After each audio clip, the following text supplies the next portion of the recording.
जैसा कि इन्होंने बोला कि अगर हम नहीं भी इनका न्यूक्लियर प्रोग्राम खत्म कर पाए, खराब कर पाए, बर्बाद कर पाए, तो कम से कम सरकार तो बदल ही जाएगी। ठीक है, Nobody knows what comes next. किसी को नहीं पता आगे क्या होने वाला है। US President Donald Trump has said that he is still open to deal with Iran. Trump तो कह रहे हैं हम अभी भी ईरान के साथ में डील करेंगे। But Mr. Trump wants Tehran to completely abandon its nuclear enrichment program. लेकिन उनका एक शर्त है कि आप जो न्यूक्लियर एनरिचमेंट प्रोग्राम कर रहे हैं वो पूरी तरीके से आपको बंद करना पड़ेगा। Which Iranian leaders are not ready to do. जिसके लिए ईरानियन लीडर्स ने मना कर दिया है। नॉट येट, एटलीस्ट अभी फिलहाल तो हम ये बंद नहीं करेंगे। दिस डेडलॉक, अब यहाँ पे आ गया है डेडलॉक। ये deadlock, this deadlock only makes the conflict more dangerous. अब ये जो लड़ाई चल रही है ये इस डेडलॉक की वजह से और डेंजरस हो गई है। If the war drags on, अगर ये वॉर चलता रहा, the risk of US involvement increases. US इसमें इन्वॉल्व होगा ही,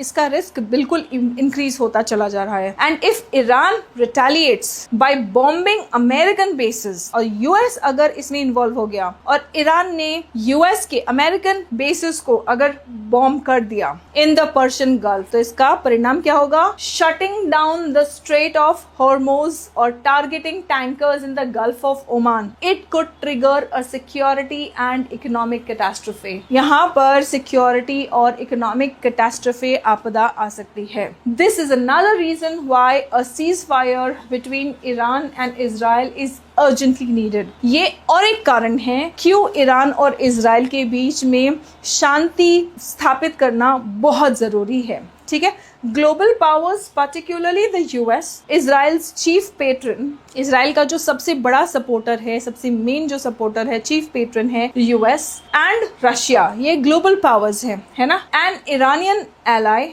रशिया जो है ईरान का एलाई है, इजराइल का एलाई है US, must play a more proactive role in the mediation. जो मध्यता करनी है इसमें एक प्रोएक्टिव रोल करना पड़ेगा, मतलब खुद आगे बढ़ के यूएस को और रशिया को इंटरवीन करना पड़ेगा। दोनों जो पक्ष लड़ रहे हैं, दोनों के जो ग्लोबल पावर फ्रेंड्स हैं, उनको मीडिएट करना पड़ेगा और इस युद्ध को रोकना चाहिए। Piece making